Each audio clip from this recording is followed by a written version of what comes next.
The morning sun streaming through my apartment window felt almost accusatory as I smoothed down my navy pencil skirt for the third time. 24 years old, and I was finally starting a real career position, not another internship or temp job. Secretary at Viteri Holdings. The name had weight in this city, though I wasn't entirely sure why. I adjusted the hem of my skirt, which fell just above my knee. Professional. Appropriate. The white silk blouse was conservative enough, buttoned to a respectable height, and my dark hair was pulled into a neat low bun. My reflection showed exactly what I'd intended. Competent, polished, ready. The subway ride downtown took 40 minutes, giving me plenty of time to review everything I knew about my new employer. Viteri Holdings owned commercial real estate throughout the city, along with several upscale restaurants, and what the website vaguely termed import consultancy services. Roman Viteri himself was 32, according to the brief bio I'd found. Stanford educated, took over the family business at 28 after his father's retirement. What the corporate website didn't mention, but what I'd pieced together from whispered conversations and careful Google searches, was that the Viteri name carried a different kind of weight in certain circles. The kind that made people's voices drop when they spoke it. The kind that meant his buildings never had permit issues, his restaurants never failed health inspections, and his business rivals tended to suddenly relocate to other cities. I should have been more concerned. Should have questioned why the salary was nearly double what other executive assistant positions offered. Should have wondered why 3 previous secretaries had quit within 6 months. But I needed this job. Needed the health insurance, the stability, the chance to finally pay off my student loans. Needed to prove to myself that I could make it in this city that had chewed up and spit out so many of my college classmates. The Viteri Holdings building occupied an entire block in the financial district, all glass and steel reaching 30 stories into the morning sky. The lobby was marble and chrome, with security that rivaled airport TSA.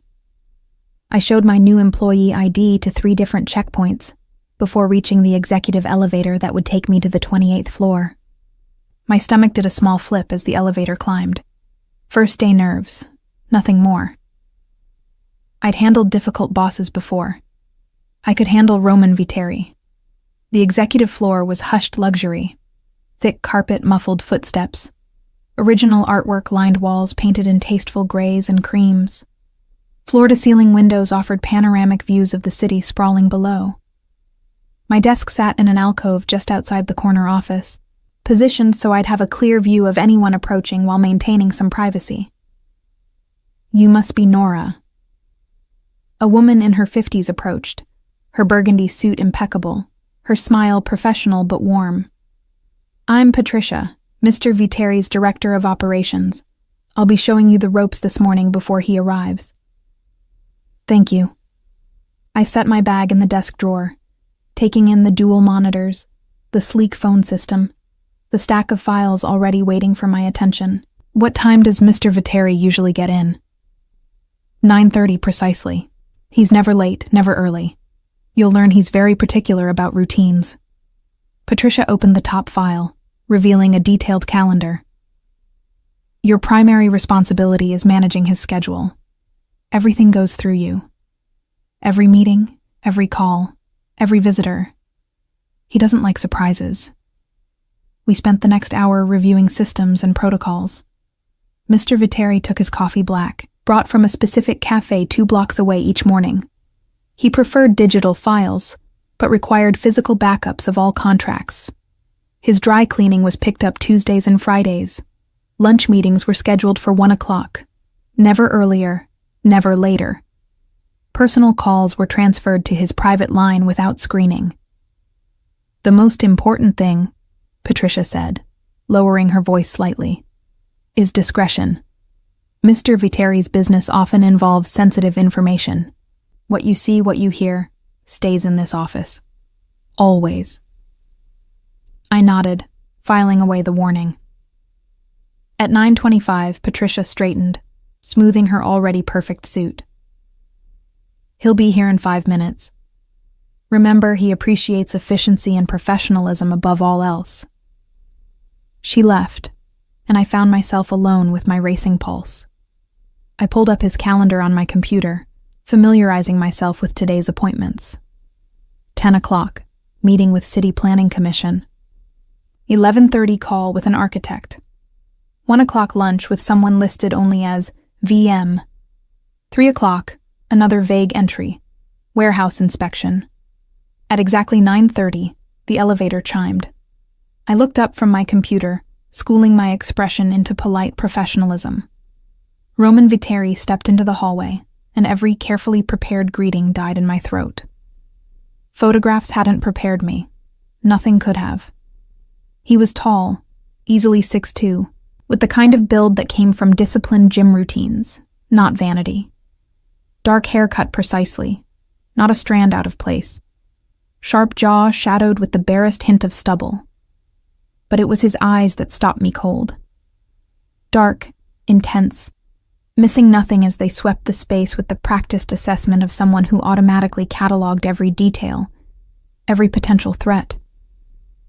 He wore a charcoal suit that had definitely been tailored specifically for him, the fabric moving with fluid precision as he walked. No tie yet, his white shirt open at the collar revealing tan skin and the suggestion of muscle beneath. Everything about him radiated controlled power, the kind that didn't need to announce itself because everyone already knew. Our eyes met. Held. Something electric passed through the air between us. Something I couldn't name and definitely shouldn't be feeling on my first day of work. Mr. Viteri. I stood, extending my hand, with what I hoped was appropriate professional courtesy. I'm Nora Chen, your new secretary. It's a pleasure to meet you. He crossed the space between us in 3 strides, taking my hand in a grip that was firm without being aggressive. His palm was warm, slightly calloused in a way that suggested he did more than push papers. The contact lasted exactly the appropriate amount of time, yet somehow felt both too long and not long enough. Ms. Chen, his voice was deep, with the faintest trace of an accent I couldn't quite place. Patricia's given you the orientation? Yes, sir. I'm familiar with your schedule and preferences. His gaze traveled over me then, a quick but thorough assessment that I felt like a physical touch. His jaw tightened almost imperceptibly, a muscle jumping beneath the skin. When his eyes returned to mine, something had shifted in them. Something darker. Come into my office. Not a request. He was already moving, expecting me to follow. I grabbed my tablet and a pen, trailing him into the corner office. It was exactly what I'd expected. Massive desk positioned to face the windows, giving him both the view and the psychological advantage of having visitors backlit. Built-in shelves held leather-bound books and what looked like ancient artifacts. The art on the walls was original, probably worth more than my annual salary. Everything was ordered, controlled, radiating the same contained power as the man himself. Roman moved to stand behind his desk, but didn't sit. Instead, he braced his hands on the polished surface, looking at me with an expression I couldn't read. Who told you to dress like that? The question was quiet, almost conversational, but I heard the edge beneath it. I blinked, genuinely confused. I'm sorry? Your skirt. His eyes dropped to it briefly before returning to my face. It's inappropriate. Heat flooded my cheeks, equal parts embarrassment and indignation. I looked down at my outfit, which I'd selected specifically for its professionalism. The skirt was navy blue, modest in length, paired with a conservative blouse and sensible heels. I don't understand. This is standard business attire. For a nightclub, perhaps. His voice remained level, but tension radiated from every line of his body. Not for my office. Something sparked in my chest then. Not fear, though maybe it should have been. Not quite anger, though that was part of it. Something else. Something that made me lift my chin instead of ducking my head, made me meet his intense gaze directly instead of looking away. This skirt is well within professional standards, Mr. Viteri. It's neither too short nor too tight. I kept my voice steady, professional, but I didn't back down. If you have specific dress code requirements beyond standard business formal, I'd be happy to review them. For a moment, silence filled the office. Roman's eyes narrowed slightly, studying me with renewed intensity. I stood my ground, heart pounding but refusing to show it. I'd dealt with difficult bosses before, men who tried to use their authority to make women uncomfortable. I wouldn't let this job, no matter how much I needed it, turn me into someone who accepted that behavior without question. You're right. The admission came quietly, surprising me. The skirt is professional. I apologize. He turned away then, moving to the windows that overlooked the city. With his back to me, some of the tension left his shoulders, though his posture remained rigid. I have high standards for this office, he continued, still not looking at me. Sometimes I'm perhaps too particular. Understood, sir. I waited, uncertain if I should leave or stay. The moment felt strange, charged with something I didn't understand. He turned back, his expression once again controlled, professional. Your first task, reschedule my 10 o'clock. Something's come up. Move it to tomorrow, same time. Then order lunch for the 1 o'clock meeting. Giuseppe's the usual. Of course. I made notes on my tablet.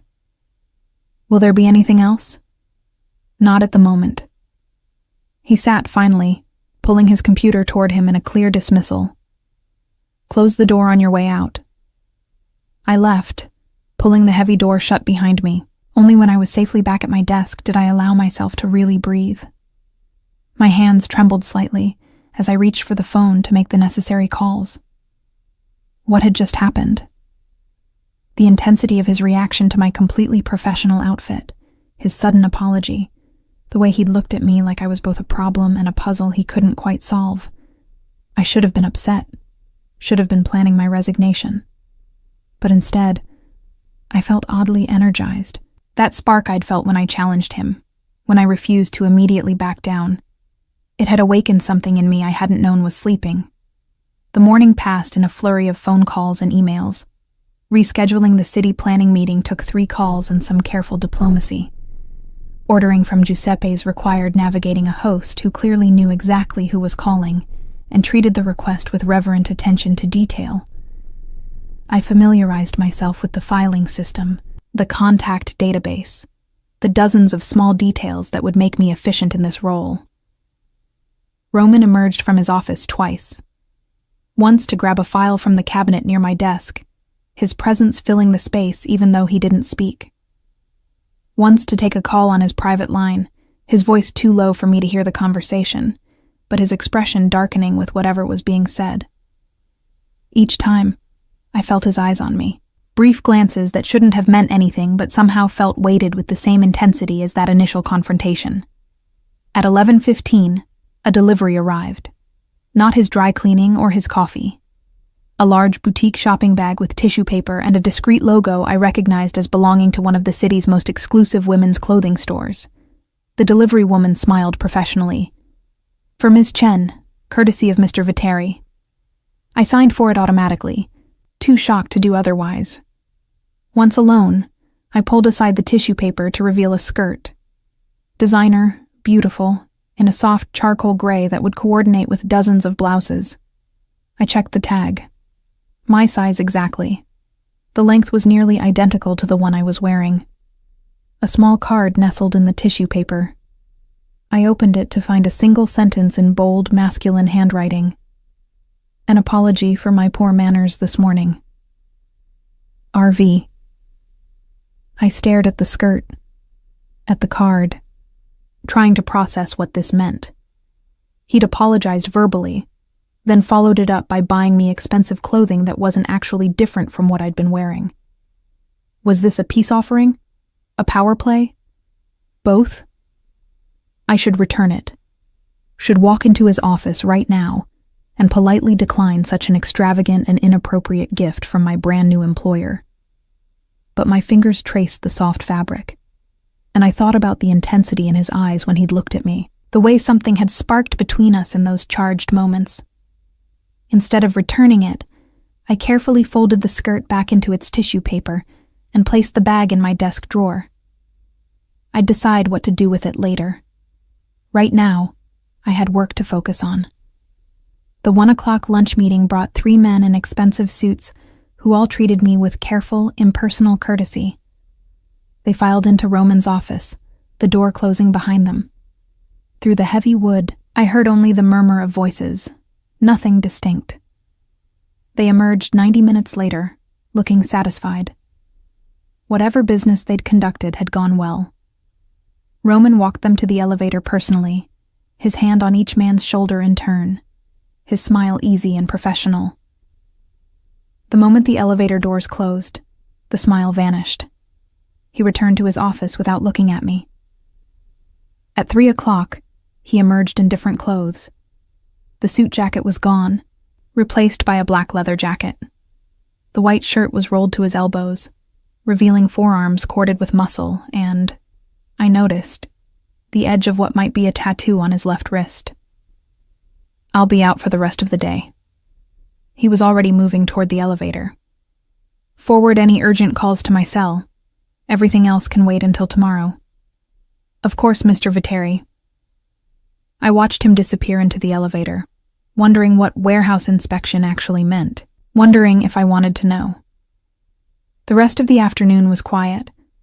I organized files, familiarized myself with the various databases and systems, and tried not to think about the skirt in my drawer or the man who'd given it to me. Tried not to think about the way my pulse had jumped when he'd looked at me, or the strange feeling that everything had just become far more complicated than a simple job. At 5:30, I gathered my things, locked my computer, and headed for the elevator. The building was quieter now, most employees already gone for the day. My reflection in the elevator's mirrored walls showed a woman who looked composed, professional, unremarkable. But I felt different. Like something had shifted today, some door had opened that I wasn't sure I knew how to close.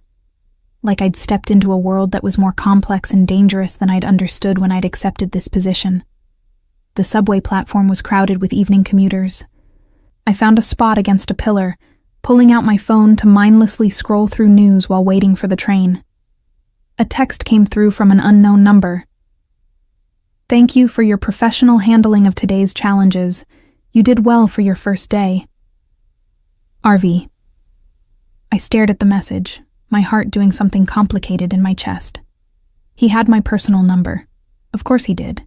He probably had access to every detail of my life, background check and beyond. But the fact that he'd used it, that he'd reached out after hours. I typed and deleted 3 different responses before settling on something safe and professional. "Thank you, Mr. Viteri. I look forward to tomorrow." The response came immediately. "Roman. After hours, call me Roman." The train arrived before I could figure out how to respond to that. I tucked my phone away and stepped into the crowded car, my mind already spinning with questions I probably shouldn't be asking, about my new boss, about the intensity I'd felt in his office, about the way something inside me had responded to his attention, in a way that was definitely not professional. Tomorrow, I told myself. Tomorrow I'd establish better boundaries, maintain appropriate distance, be the perfect professional secretary. Tomorrow I'd return the skirt and politely decline any further personal gestures. But even as I made these promises to myself, I knew I was lying, because when Roman had looked at me with that intensity, when he'd challenged me and I'd challenged him back, I'd felt more alive than I had in months, more seen, more present in my own skin. And that feeling, dangerous as it might be, was intoxicating. I wore the gray skirt the next morning. The decision happened almost without conscious thought. I told myself it was practical. The skirt was beautiful, expensive, and would pair perfectly with the cream blouse I'd planned to wear. Told myself returning it would be awkward, might insult Roman after his apology. Told myself a dozen reasonable justifications that didn't quite cover the real truth. I wanted to see how he'd react. The subway ride felt longer than yesterday, anticipation coiling in my stomach like a spring wound too tight. I'd spent half the night replaying our interactions, analyzing every word, every look. The intensity in his eyes when he'd criticized my outfit. The way his jaw had tightened. The unexpected apology, both verbal and material. The text message that had shifted our relationship from purely professional to something less defined. Call me Roman. I'd turned those words over in my mind until sleep finally claimed me near dawn. What did it mean? Was it simply a powerful man preferring informality after hours? Or was it something else? An invitation into a space that existed outside the normal employer-employee boundaries? The Viteri Holdings building looked different in the early morning light, more imposing somehow. I'd arrived 15 minutes early, wanting to be settled before Roman arrived at his precisely 9:30 routine. Patricia was already at her desk on the executive floor when I emerged from the elevator. Good morning, Nora. Her eyes flickered briefly to my skirt, and something that might have been approval crossed her features. Coffee? Please. I set my bag at my desk, powering up the computer. Anything I should know about today's schedule? Mr. Viteri has a morning meeting with the construction union representatives. Could get contentious. She handed me a perfectly prepared cappuccino. And he's asked that you sit in, take notes. I must have looked surprised because Patricia smiled slightly. He doesn't usually have his secretary attend meetings, but he specifically requested your presence for this one. Consider it a learning opportunity. Or a test, I thought, sipping the coffee. A chance to see how I handled pressure, conflict, the reality of whatever business Roman actually conducted beyond the corporate facade. At 9:28, I heard the elevator chime. My pulse quickened traitorously as Roman stepped into the hallway, and I hated myself a little for the reaction. He wore navy today, the suit jacket perfectly tailored, the crisp white shirt beneath it open at the collar, in that way that somehow looked both casual and deliberately controlled. His dark hair was slightly damp, like he'd recently showered, and I caught a hint of his cologne. Something expensive with notes of cedar and spice. Our eyes met. His gaze dropped immediately to my skirt, and I watched his expression shift through several emotions too quickly to name. His jaw tightened. His hands, I noticed, clenched briefly at his sides before he consciously relaxed them. Ms. Chen. His voice was carefully neutral. Good morning. Good morning, Mr. Viteri. I kept my tone professional, but I didn't look away. Didn't duck my head or apologize for wearing his gift. Just met his eyes steadily, letting him see that I'd made a choice. The skirt suits you. He moved past me toward his office, and I caught the barest hint of tension in his shoulders. The union representatives will be here in 20 minutes. Bring your tablet. He disappeared into his office, leaving me alone with my racing heart and the knowledge that something had definitely shifted between us. The skirt wasn't just clothing anymore. It was a statement, a response to an unspoken question, a piece moved in whatever game we were apparently playing. Patricia appeared at my elbow. He seemed pleased. Did he? I turned to my computer, pulling up the necessary files for the meeting. Roman isn't easy to read, but I've worked for him for 8 years. Trust me, he's pleased. She paused. Be careful, Nora. The warning was gentle but clear. I looked up at her, finding concern in her eyes. Careful of what? Roman Viteri is a complicated man. Powerful, brilliant, loyal to those he trusts. She lowered her voice. But his world isn't like other people's. The rules are different. The stakes are higher. And getting close to him means accepting things that someone with your background might find difficult. Someone with my background. Translation. Someone not born into the subtle violence of organized power. Someone who still believed the world operated according to laws and ethics, and clear boundaries between right and wrong. "I understand," I said, even though I wasn't sure I did. "Thank you for the warning." She nodded and left, and I was alone with my thoughts until the elevator chimed again. 4 men emerged, all broad-shouldered and thick-necked, wearing suits that looked uncomfortable on their muscular frames. Union representatives, clearly, but there was something else about them. A hardness in their eyes, a way of moving that suggested they were used to physical confrontation. "Gentlemen?" I stood, gesturing toward the waiting area. "Mr. Viteri will be with you shortly. Can I offer you coffee?" They settled into the chairs, declining refreshments with curt shakes of their heads. I informed Roman of their arrival through the intercom, then gathered my tablet and pen, steeling myself for whatever was about to happen. Roman emerged, his expression pleasant, but his eyes sharp. "Gentlemen, thank you for coming." He shook hands with each man, his grip firm, his body language radiating controlled confidence. "Please, come in." They filed into his office, and I followed, taking a seat slightly apart from the main cluster of chairs, positioning myself where I could observe without being directly involved. Roman settled behind his desk, the massive piece of furniture giving him both physical and psychological dominance. "So," he steepled his fingers, his gaze moving from face to face. "We're here to discuss the issues at the Riverside construction site." The largest of the union men leaned forward, his expression aggressive. "Issues? That's one word for it. My guys have been getting pressured, told to rush work, skip safety protocols, cut corners." "By whom?" Roman's voice remained calm. "Your foreman, DeMarco." The man's jaw tightened.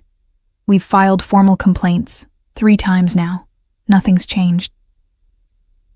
"I see." Roman pulled a file from his desk, opening it to reveal what looked like detailed reports. "These complaints, they're quite specific about times, dates, witnesses." He looked up. "Also quite convenient in their timing, coming right as we're negotiating the contract renewal." The tension in the room ratcheted up several notches. The union representative's face darkened. "You calling my men liars?" I'm noting the timing. Roman closed the file carefully. "And I'm also noting that DeMarco has been with Viteri Holdings for 15 years. 0 safety violations, 0 complaints until 3 weeks ago. That's an interesting pattern."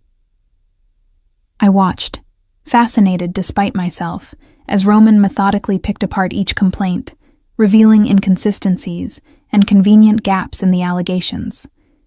He never raised his voice, never displayed anger. Instead, he used facts like surgical instruments, cutting away deception with precise efficiency. The largest man stood suddenly, his chair scraping back. "We're done here." "Sit down, Marcus." Roman's voice didn't change in volume, but something shifted in it. Something cold and absolutely unyielding. "We're done when I say we're done." For a moment, I thought the man would refuse. Violence seemed to shimmer in the air like heat waves. Then, slowly, Marcus sat. Not because he wanted to, but because something in Roman's eyes made it clear that refusing wasn't actually an option. "Here's what's going to happen," Roman continued, his tone conversational again. "You're going to drop these manufactured complaints. I'm going to pretend I don't know that Castellano put you up to this, trying to leverage labor issues to force me to sell him the Riverside property." Marcus's face went pale. "In exchange," Roman said, "I'll increase the pension contribution by 3% and guarantee no layoffs through the end of next year. The contract renewal will be signed with these terms." He slid a document across the desk. "Your men get better benefits, better security. All you have to do is stop being a pawn in someone else's game." I watched Marcus read the document, saw greed and fear war across his features. Roman waited patiently, a chess master who already knew how this would end. How do we know Castellano won't? Marcus trailed off, the unspoken threat hanging in the air. Because I'll make it clear to him that you're under my protection now. Roman's smile didn't reach his eyes. And Castellano, for all his ambitions, isn't stupid enough to move against people I've claimed. The word claimed echoed in my head, the casual way Roman said it, like ownership was a simple fact of his existence. Like protection and control were two sides of the same coin. Marcus signed. The other men followed suit. Within 10 minutes, they were filing out of the office, their aggression replaced with the careful deference of people who knew they'd just dodged a bullet they hadn't seen coming. When the elevator doors closed behind them, Roman finally looked at me. Your thoughts? I should have been horrified, should have been already planning my resignation. Instead, I found myself analyzing what I'd witnessed with an objectivity that probably said something concerning about my own moral boundaries. You knew about Castellano before they walked in, I said. Always know your opponent's moves before they make them. He stood, moving to the windows, and always give people a reason to choose you over whoever's threatening them. Carrot and stick, Ms. Chen, the foundation of negotiation. That wasn't negotiation. That was. I trailed off, uncertain what word fit. That was business. He turned to face me. My business. The kind you'll see more of if you stay in this position. The question is whether you can handle it. I met his eyes, that same spark from yesterday igniting again. You already know I can. Otherwise, you wouldn't have had me in that room. Something that might have been approval flickered across his face. Perhaps. Or perhaps I wanted to give you the chance to walk away now, before you're in too deep. Is that what you want? For me to walk away?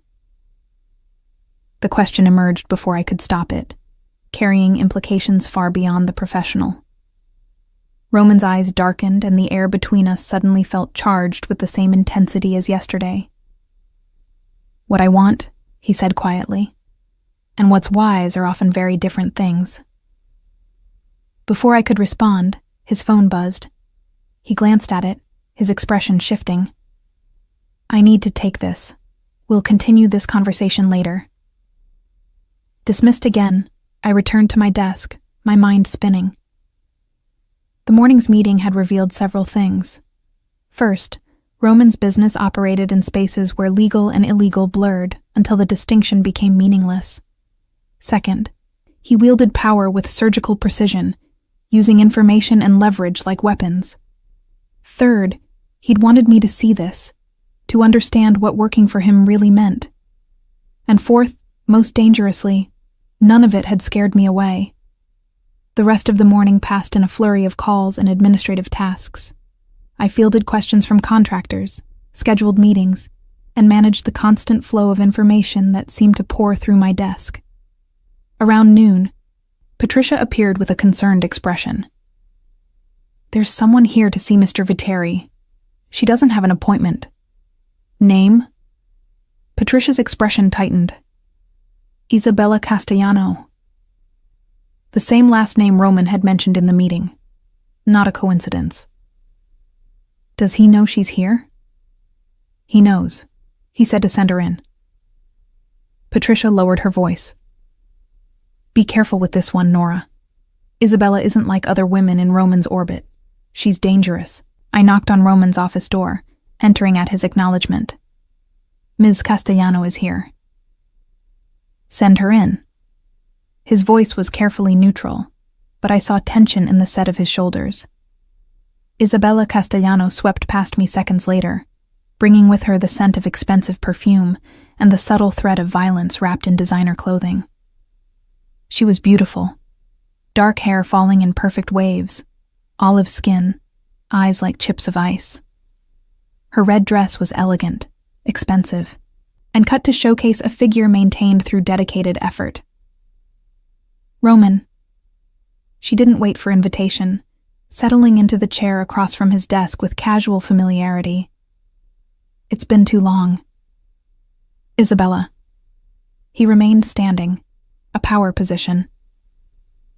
I wasn't aware we had business to discuss. We don't. I came socially. Her eyes flicked to me, still standing near the door. Who's this? New secretary? You've gone through 3 since Victoria left. The dismissal in her tone was clear.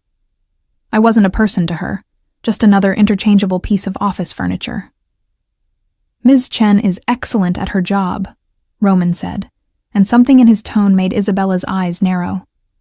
That will be all, Nora. I left, closing the door behind me, but I couldn't entirely block out their voices. Isabella's laugh, artificial and sharp. Roman's responses, measured and careful. The sound of her heels clicking across his floor as she presumably moved closer to him. I tried to focus on work, but jealousy, irrational and unwelcome, gnawed at my chest. They had history, clearly.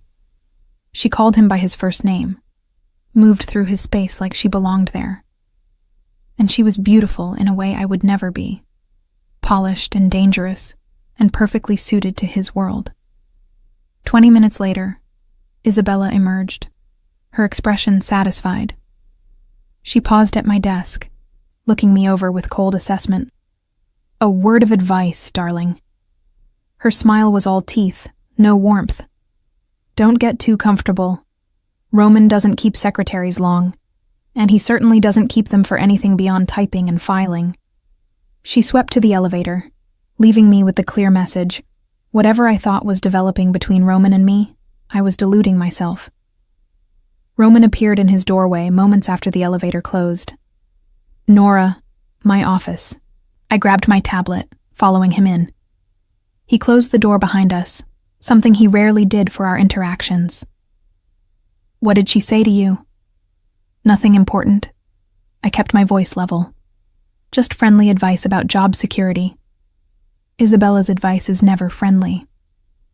He moved closer, close enough that I could see the flecks of gold in his dark eyes.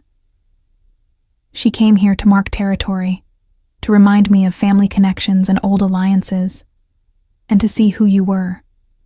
Why would she care who I am? Because she's perceptive enough to recognize a threat when she sees one. The words hung between us, heavy with implication. I should step back, should remind him of professional boundaries, should do any number of appropriate things. Instead, I heard myself ask, am I? A threat? Roman's jaw tightened. You're becoming a distraction I can't afford. Then fire me. I don't want to fire you. The admission came roughly, like it was pulled from somewhere deep. That's the problem. We stood there, close enough to touch, the air crackling with tension.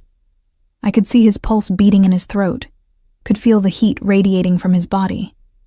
Every instinct screamed at me to close the distance, to see what would happen if I just leaned in. Just.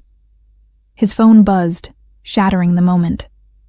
He stepped back, putting professional distance between us again. I have at 2:00.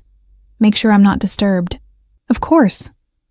I fled to my desk, my heart hammering, my skin flushed.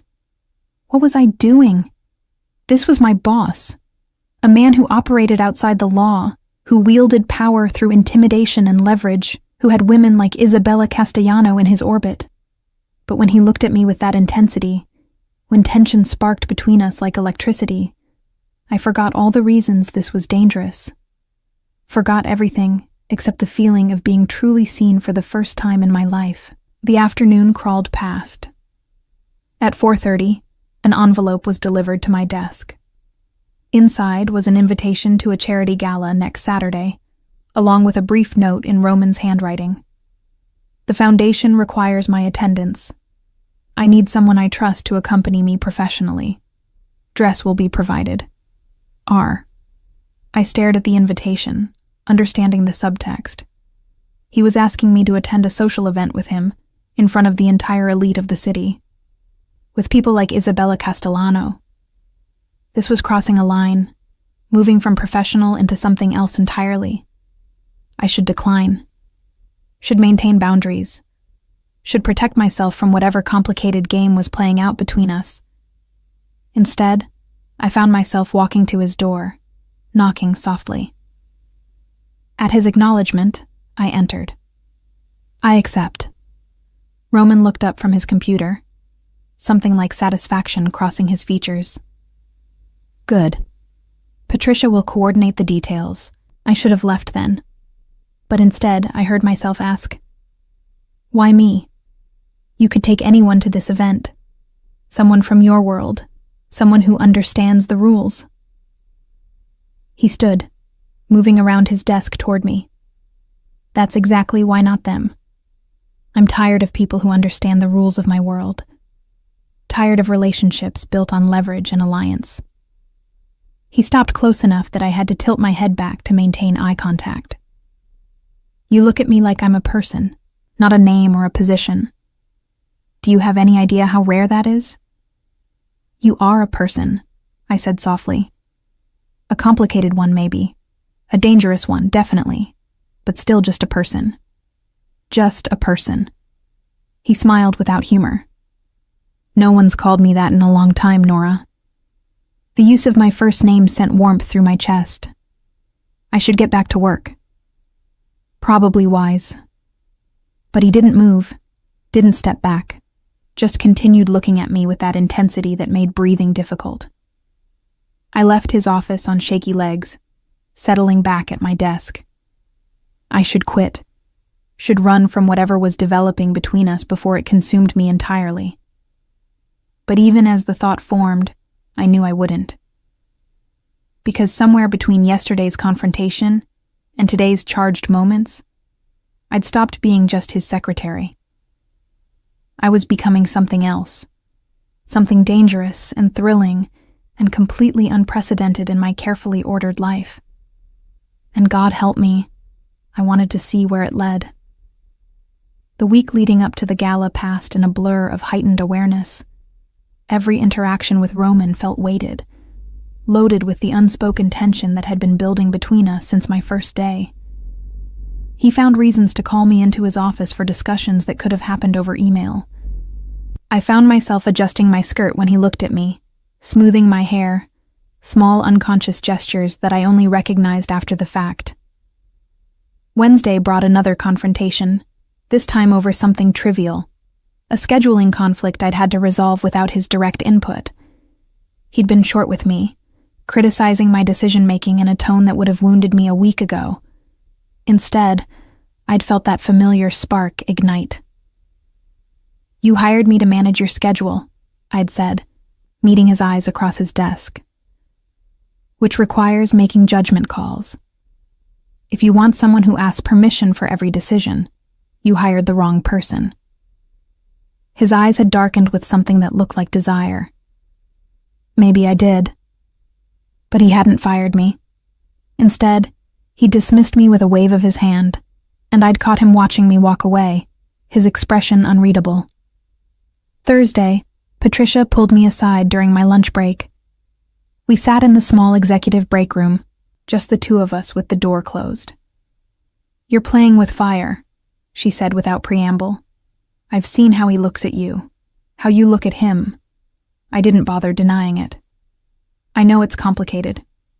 Complicated doesn't begin to cover it." She stirred her coffee, choosing words carefully. Roman's last serious relationship ended 3 years ago. Her name was Victoria. She was beautiful, from the right family, understood his world. What happened? She tried to use him, passed information to a rival family, thinking she could play both sides. Patricia's expression hardened. Roman found out. I don't know exactly what happened after that, but Victoria left the city and never came back. And Roman swore he'd never let anyone close enough to hurt him again. The warning was clear. Roman didn't just guard his heart, he'd locked it away entirely. And I was foolish to think I could be different. "I'm not trying to hurt him," I said quietly. "I don't think you are. But intentions don't matter much in his world. Results do." She reached across the table, squeezing my hand. "Just be careful, Nora. Roman is capable of great loyalty, and great ruthlessness. Sometimes it's hard to tell which side you're on until it's too late. Friday afternoon, a delivery arrived. Not a shopping bag this time, but 3 large garment boxes with the logo of the city's most exclusive formal wear boutique. I signed for them, carrying the boxes into the small private bathroom near my desk. Inside the first box was an evening gown that took my breath away. Deep emerald green silk that would complement my dark hair, cut to be both elegant and subtly sensual. The second box held matching shoes, delicate strappy things that probably cost more than my monthly rent. The third held a jewelry box containing diamond earrings and a matching bracelet that caught the light like captured stars. A card rested on top of the jewelry. For tomorrow night, wear your hair down, R. I stared at the treasures laid out before me, understanding what they represented. Roman was dressing me, shaping me to fit into his world. I should have been offended by the presumption. Instead, I found myself imagining his reaction when he saw me in this dress, with these diamonds catching light against my skin. I was in dangerous territory. I knew it. But I couldn't seem to make myself care. Saturday arrived with unusual warmth for the season. I spent the morning at a salon Patricia had recommended, letting professionals shape my hair into soft waves that cascaded down my back, apply makeup that enhanced without overwhelming, pamper my hands and feet until they were smooth and polished. The woman in the mirror when they finished looked like someone else. Someone sophisticated and confident. Someone who belonged in Roman's world. I tried to reconcile her with the girl who'd taken this job just 2 weeks ago, and found the distance unsettling. A car arrived at my apartment at 6.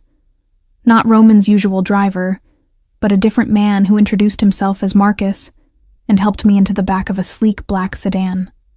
The drive to Roman's building took 15 minutes through early evening traffic. Marcus escorted me through a private entrance I'd never used before, past security who nodded respectfully, into a private elevator that required a key card to access.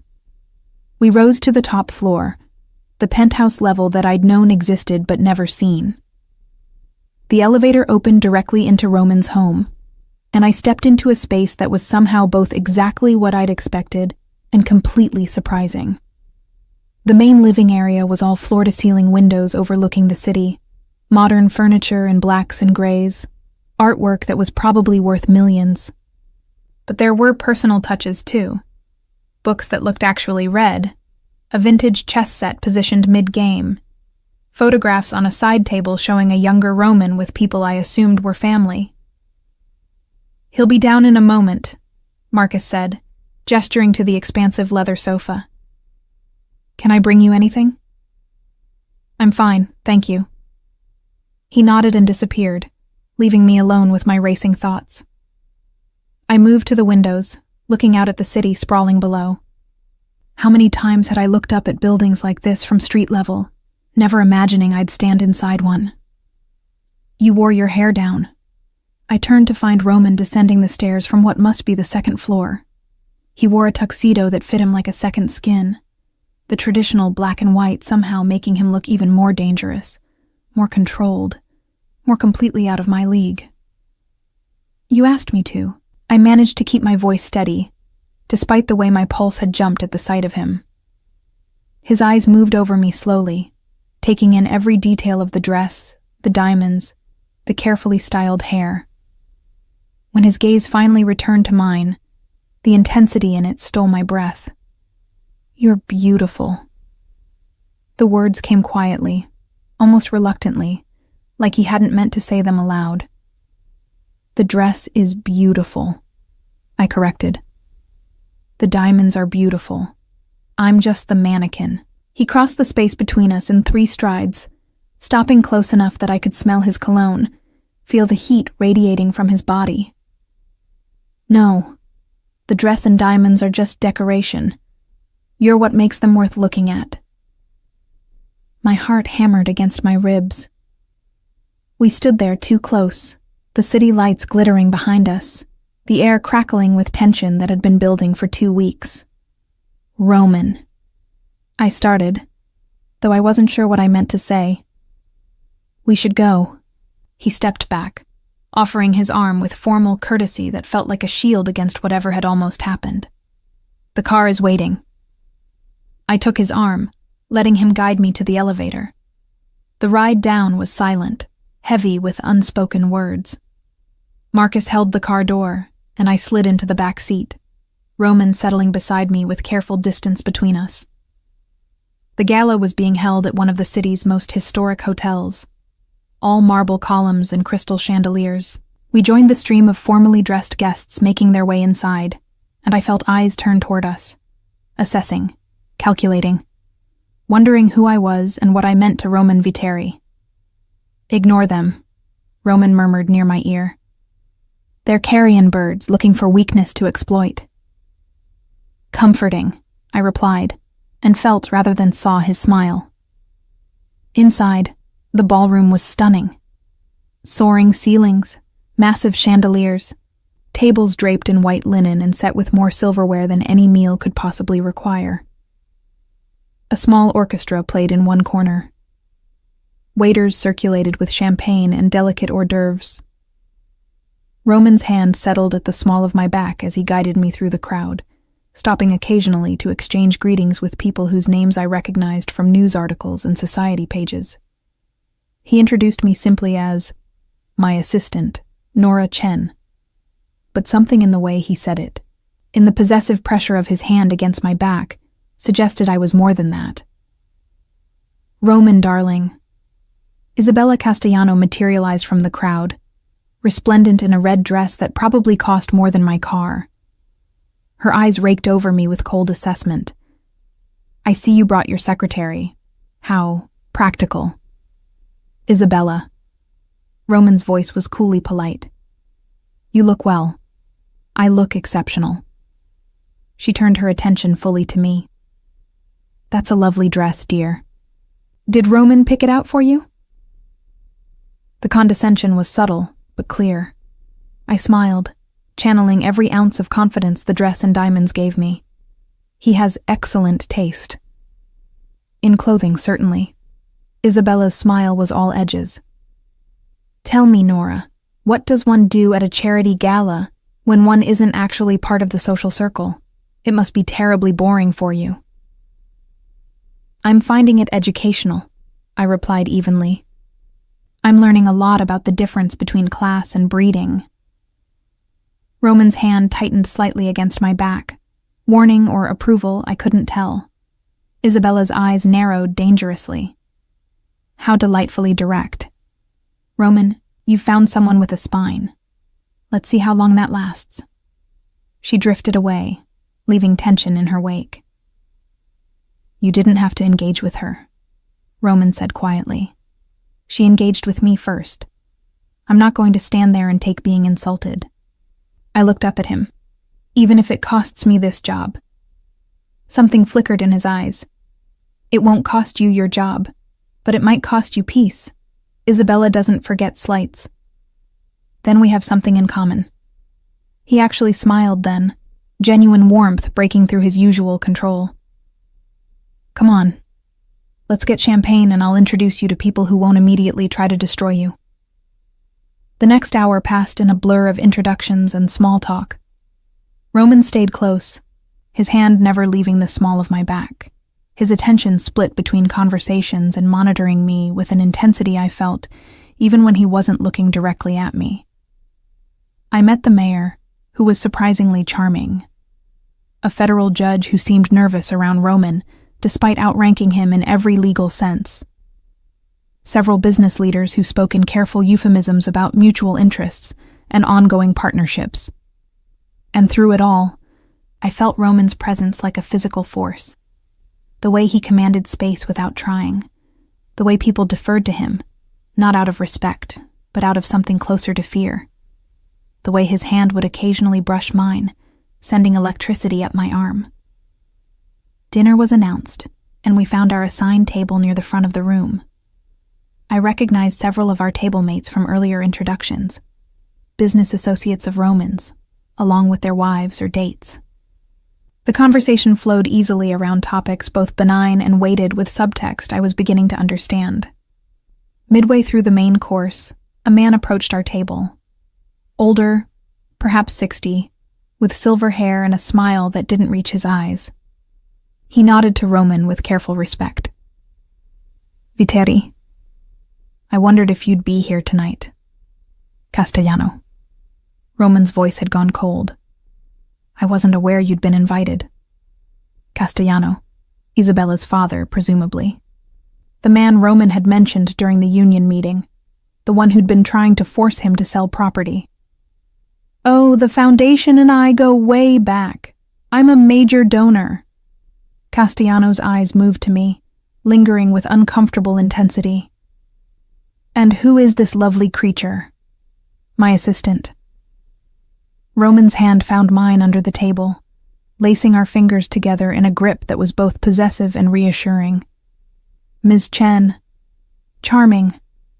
Castellano's smile widened. Tell me, Ms. Chen, how do you find working for our friend Roman? He can be quite demanding. I find it rewarding, I replied, feeling Roman's thumb stroke across my knuckles. Mr. Viteri has high standards, but he also rewards excellence. I'm sure he does. The innuendo was clear. Well, I won't interrupt your evening further. Roman, we should talk soon. About the Riverside property. I think you'll find my latest offer very reasonable. I'm not selling. Not yet. Castellano's smile never wavered. But circumstances change. People change. Priorities shift. I'm a patient man. He walked away, leaving tension crackling in his wake. Under the table, Roman's grip on my hand tightened until it was almost painful. Breathe, I whispered, and felt some of the tension leave his body. He's threatening you. Roman's voice was barely audible. That's what that was. A reminder that he knows about you now. That you're a potential pressure point. I'm not afraid of him. You should be. These people, they don't play by normal rules. They'll use anyone, hurt anyone, to get what they want. I turned in my seat slightly, meeting his eyes. Then I guess I'm in good company, because neither do you. His expression shifted, something raw and unguarded flashing across his features. You should be running from me, not sitting here holding my hand. Probably. I squeezed his fingers gently, but I've never been very good at doing what I should. The orchestra began playing, couples moving to the dance floor. Roman stood, tugging me gently to my feet. Dance with me. It wasn't a question. I let him lead me to the floor, hyper-aware of every eye watching us, of Isabella's cold glare from across the room, of Castellano's knowing smirk. But none of it mattered when Roman pulled me into proper dance position, one hand at my waist, the other holding mine as we began to move to the music. I'm not very good at this, I admitted, following his lead. You're doing fine. His voice was quiet, meant only for me. Just let me lead. We moved together, closer than the formal dance required, his hand warm against my back, my fingers resting on his shoulder. Around us, the world faded. The glittering crowd, the political maneuvering, the dangerous games. For these few minutes, there was only music and movement and the feeling of being exactly where I belonged. Nora. My name was a caress. This thing between us, it's dangerous. I know. You could get hurt. Badly. These people, they'll see you as leverage against me. I know that too. Then why are you still here? I looked up at him, at the conflict clear in his eyes, and told him the simple truth. Because when I'm with you, I feel alive in a way I never have before. Because you see me. Really see me. Not just what I can do for you. And because I think maybe you need someone who sees you too. Not just the power and the name and the empire. His jaw tightened, and for a moment, I thought he might pull away. Instead, he drew me closer, until we were moving as one, until I could feel his heartbeat against mine. "You're going to ruin me," he murmured against my hair. "Or save you. Jury's still out." He actually laughed, a quiet sound that rumbled through his chest. "You're infuriatingly optimistic for someone who's seen what you've seen of my world. Someone has to balance out your brooding cynicism." We danced through 2 more songs, holding each other like the world beyond this moment didn't exist. But eventually the music ended, reality returning with the polite applause of the crowd. Roman led me back to our table, but before we could sit, Castellano appeared again, this time with Isabella on his arm. "Roman, I insist you let me steal your lovely assistant for a dance. It's only fair, after you monopolized her all evening." Everything in me screamed to refuse. Roman's hand tightened on mine, his body tensing. But we were surrounded by the city's elite, cameras discreetly capturing moments for society pages. Refusing would cause a scene, would show weakness. Of course. Roman's voice was carefully controlled, but I heard the rage beneath it. "Nora?" I met his eyes, seeing the conflict there, the barely restrained violence. "It's fine," I said quietly, then let Castellano lead me to the dance floor. Up close, he smelled of expensive cologne and something sour underneath. His hand on my waist was too familiar, his grip on my hand too tight. We began to move, and I focused on maintaining appropriate distance. "You're playing a dangerous game, Ms. Chen." His voice was conversational, but his eyes were cold. "Getting involved with Roman Viteri. I'm not involved with him. I'm his assistant. Please, I've seen how he looks at you. Like you're something precious he wants to lock away and protect." Castellano's smile was predatory. Roman's always had that weakness, caring too much about the few people he lets close. It makes him vulnerable. "I'm sure I don't know what you mean." "Of course not."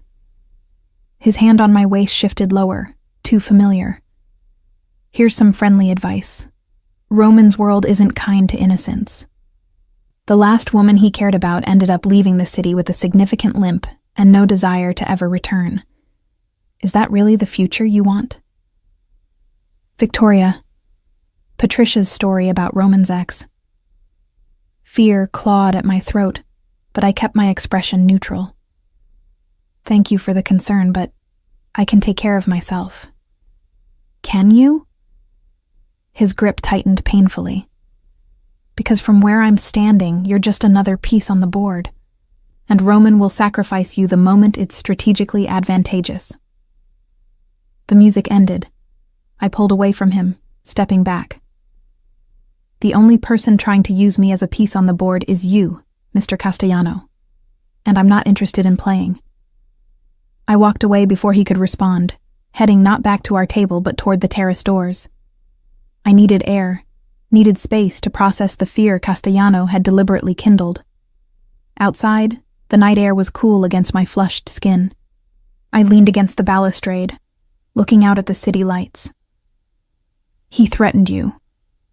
Roman's voice came from behind me. I hadn't heard him approach, but I wasn't surprised he'd followed. "He tried to scare me." "Did it work?" I turned to face him. He stood in shadow, his expression unreadable, tension radiating from every line of his body. "Should it have?" "Yes." He moved closer, into the light spilling from the ballroom. "Everything he said is true, Nora. My world is violent and dangerous. People I care about get hurt, and I'm not sure I'm good enough to resist using you the way he suggested." "Then let me make that decision."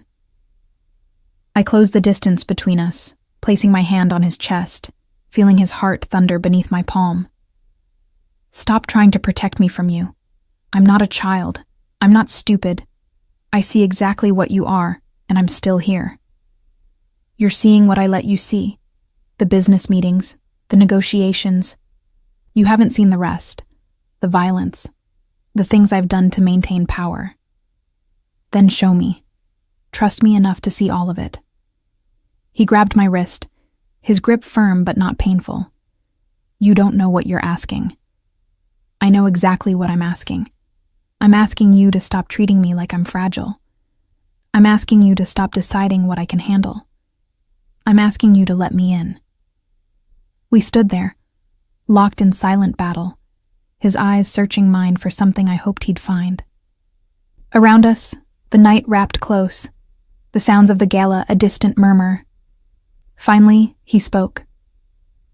Come with me tomorrow. I have business to conduct.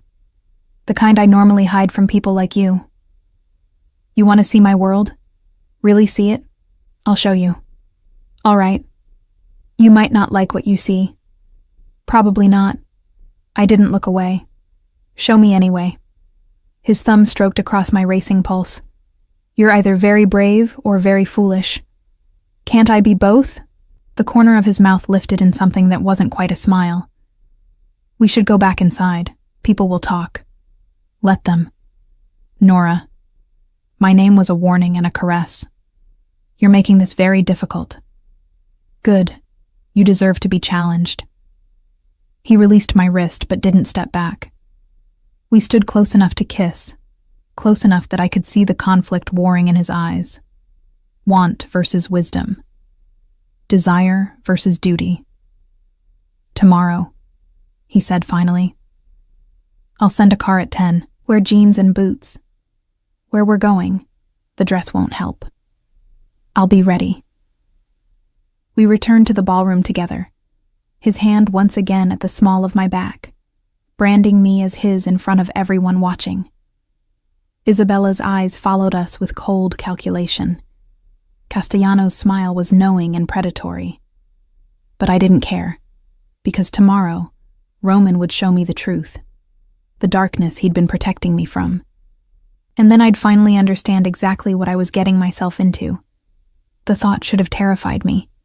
Instead, I felt only anticipation. Whatever came next, I was ready for it. The black SUV arrived at exactly 10, Marcus at the wheel again. I climbed into the back wearing my most worn jeans, practical boots, and a leather jacket I'd owned since college. Roman sat in the far corner, dressed similarly down to the dark jeans and fitted black Henley that revealed arms more muscular than his suits suggested. Good morning?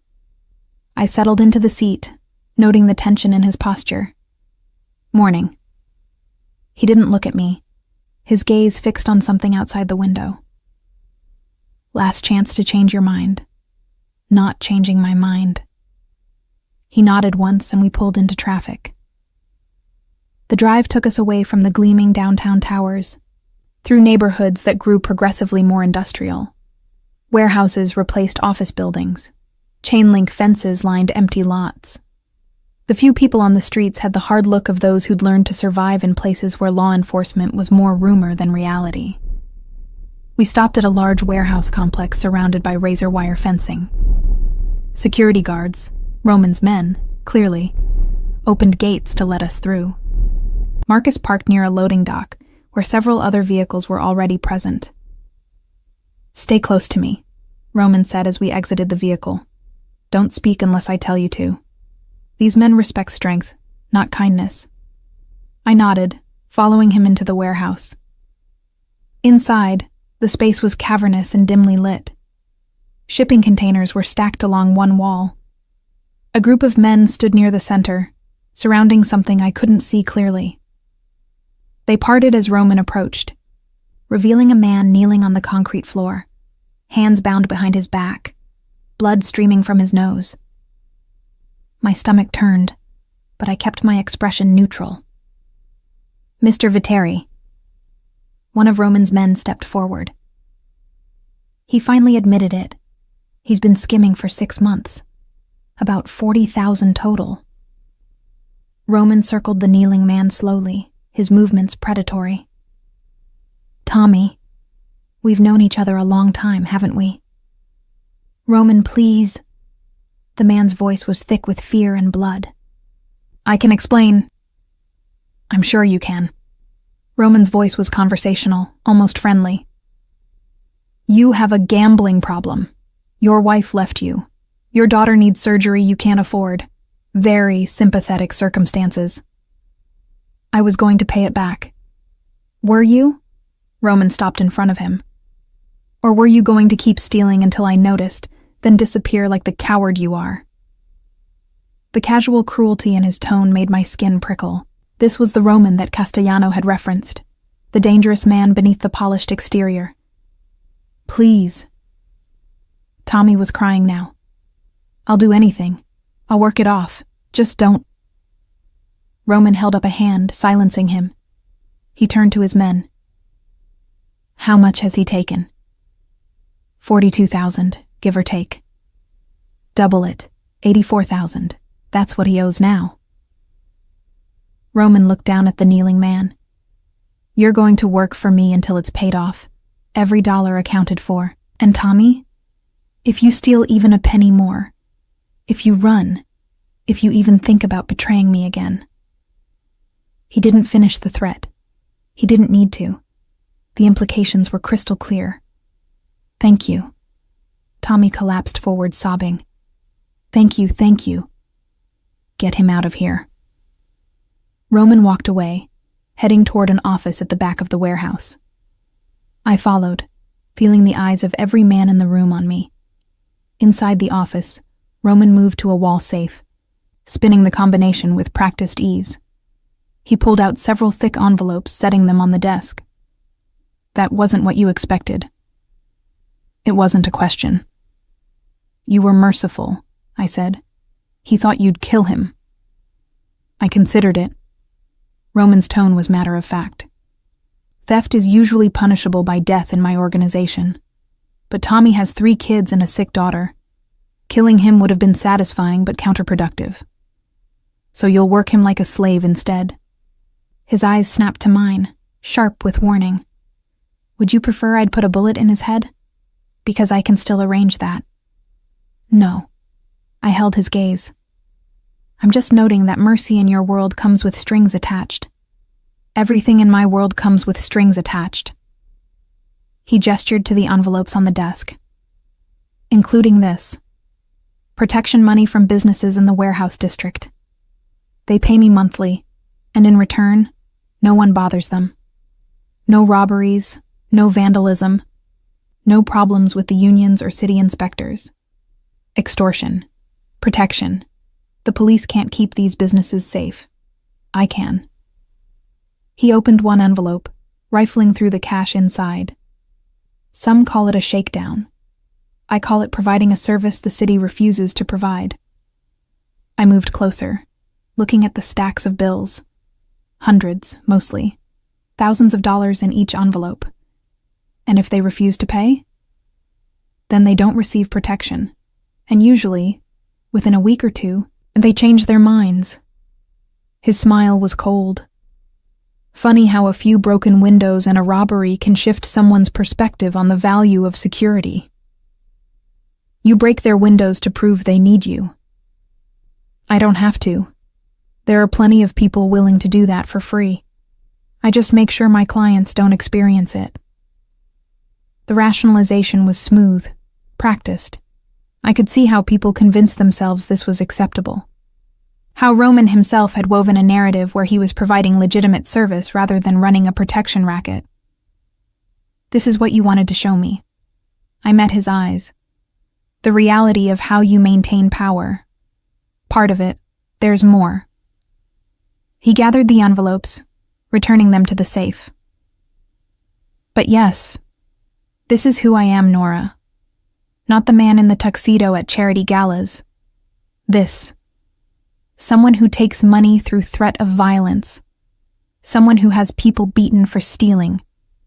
Someone who operates outside the law, because the law is for people with less power than I have. I should have been disgusted. Should have been planning my exit from his world, from this job, from whatever was developing between us. Instead, I found myself analyzing it clinically, separating the man from his actions. Why did you want me to see this? Because I'm tired of you looking at me like I'm a good man. The admission came roughly, I'm not. I've done terrible things. I'll do more terrible things. And if you're going to be in my life in any capacity, you need to understand that. In your life, I repeated. Not just your employee. His jaw tightened. You're already more than my employee. You know it.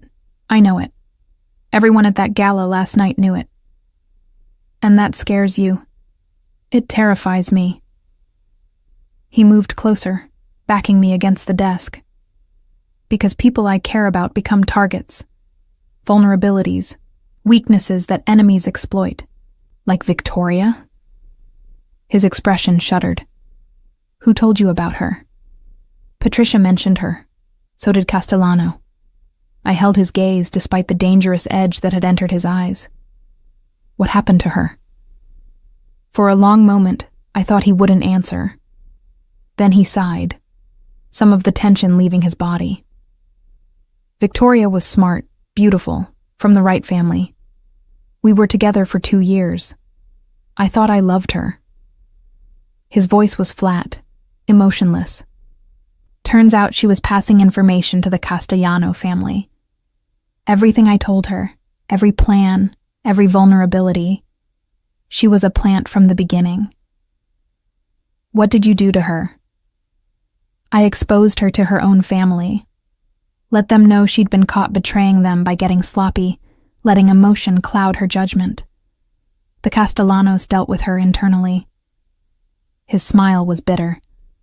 Last I heard, she was in Europe, living under a new name, with a permanent limp and a healthy fear of crossing anyone with power. Did you love her? I thought I did, but now I'm not sure I even knew her well enough to love her. He reached up, tucking a strand of hair behind my ear with surprising gentleness. That's why this terrifies me. With you, I don't know what's real and what's just mutual attraction mixed with adrenaline and bad decisions. Maybe it doesn't have to be one or the other. Maybe it's both. Maybe. His thumb traced my jawline. But if I let myself care about you, really care, and you turn out to be another Victoria, I'm not her. Prove it. The challenge hung between us. I understood what he was asking. Trust had to be earned in his world, demonstrated through action rather than words. And I had no proof to offer except my presence here, my willingness to see the darkness and not run. I will, I said quietly. Give me time, and I'll prove it. His phone buzzed, breaking the moment. He checked it, his expression darkening. We need to go. There's a problem at the docks. We returned to the SUV, Marcus already having the engine running.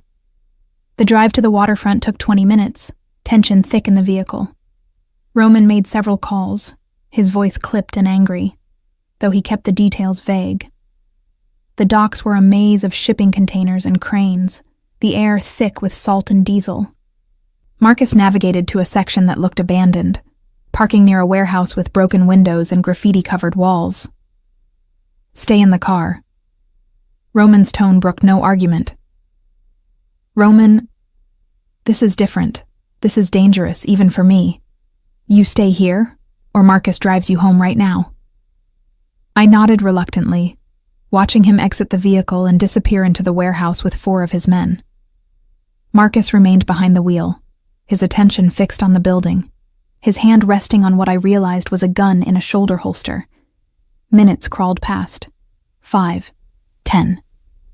I strained to hear anything over the ambient sounds of the docks, but the warehouse remained silent. Then gunfire erupted. 3 shots in rapid succession, the sound sharp even through the SUV's heavy doors. Marcus swore, reaching for his phone. More shots, shouting, the sounds of chaos.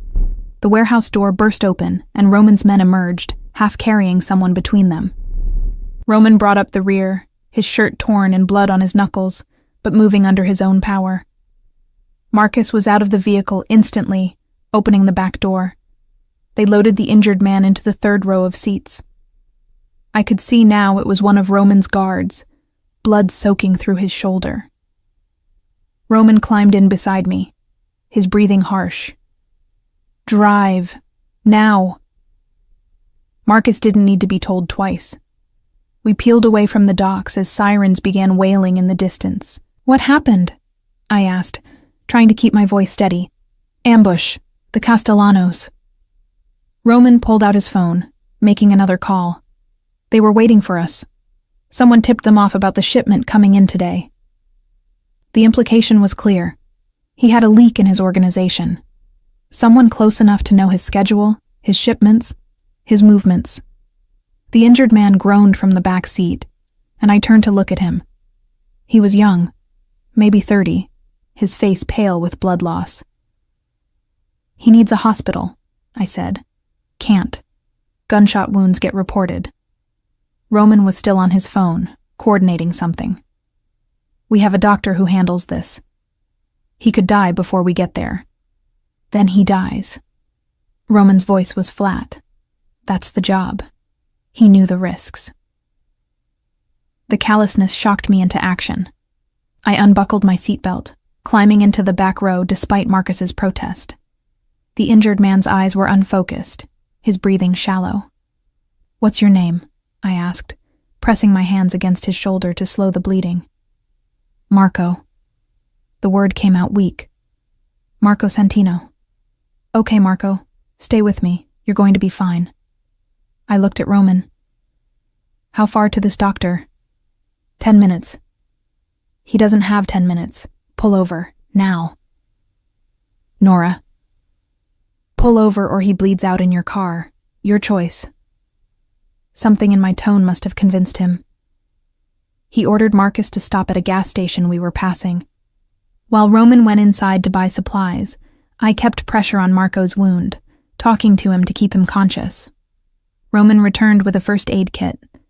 I used it to pack the wound properly, applying pressure bandages that would hold until we reached the doctor. It wasn't perfect medical care, but it would keep him alive. When we finally arrived at an unmarked building in an industrial area, a gray-haired man was waiting. He helped us get Marco inside, into what looked like a well-equipped medical suite, hidden behind the facade of a closed factory. He'll live, the doctor said after examining Marco. Lost a lot of blood, but the bullet went through clean. I'll keep him here tonight. Make sure there's no infection.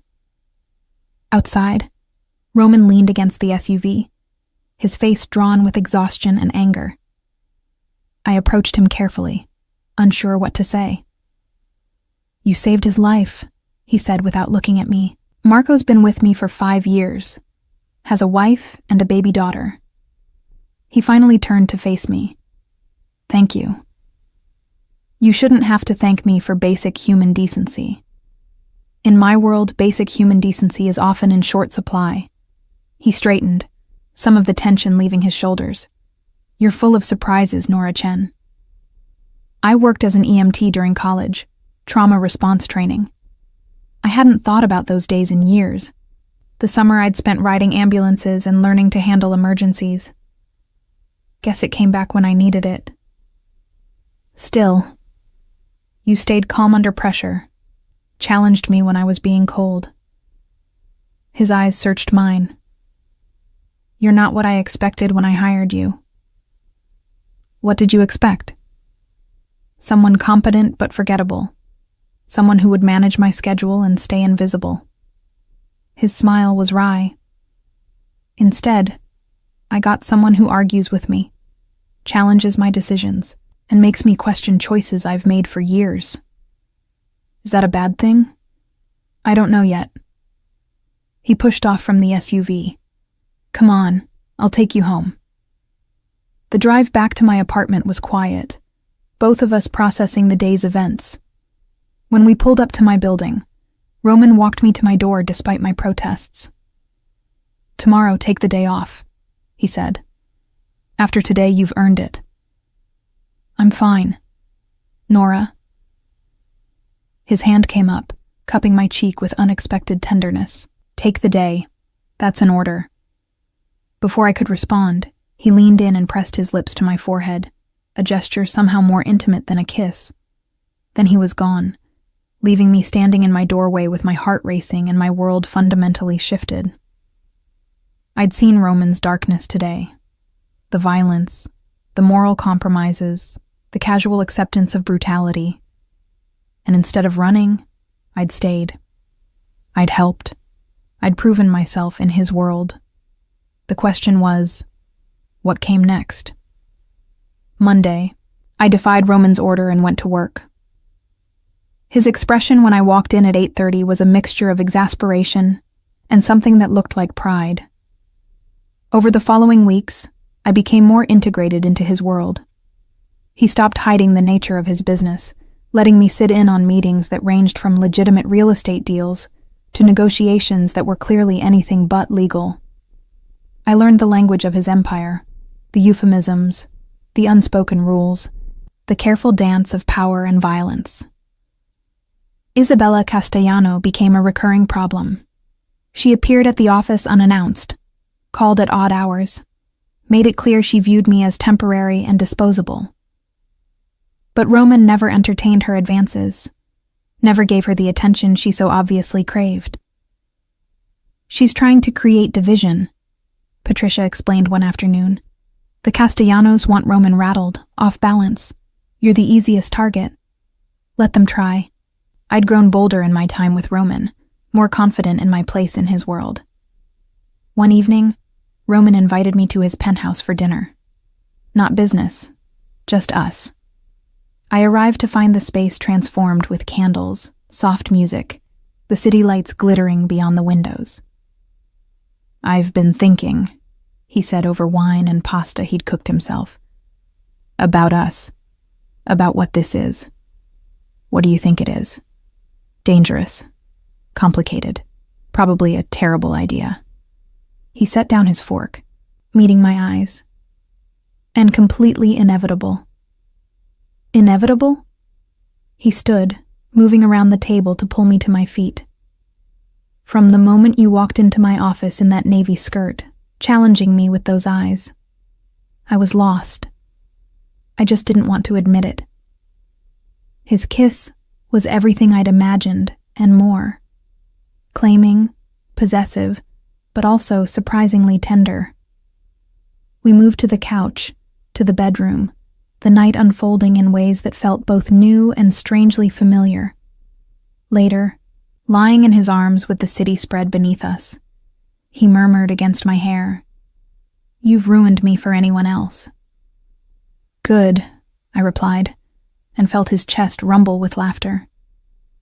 But happiness in Roman's world was never simple. 2 weeks later, everything changed. I was leaving work late, documents for the morning meeting tucked in my bag. The parking garage was mostly empty, my footsteps echoing off concrete. I didn't hear them approach until hands grabbed me, a cloth covering my mouth and nose, chemical smell, darkness. I woke in a basement, bound to a chair, head pounding. Across from me sat Castellano himself, Isabella standing behind him like a vengeful shadow. "Finally awake," Castellano said pleasantly. "We have so much to discuss, Ms. Chen, starting with exactly how much you mean to Roman Viteri." The ransom call came to Roman at 3 a.m. I knew because he told me later, his voice raw with an emotion I'd never heard from him before. Fear. What I experienced in that basement was terror unlike anything I'd known. Castellano's questions, Isabella's cold enjoyment of my situation, the hours that stretched with no sense of time or hope. But I didn't break. Didn't give them the information they wanted about Roman's operations, his plans, his vulnerabilities.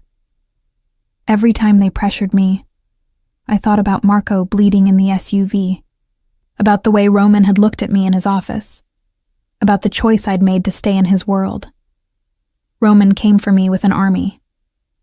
The assault was swift, brutal, efficient. Gunfire, shouting, chaos. Then his hands on my face, checking for injuries, his voice breaking as he whispered my name. The aftermath was complicated. Castellano disappeared, permanently, I suspected, though Roman never confirmed it. Isabella fled the city.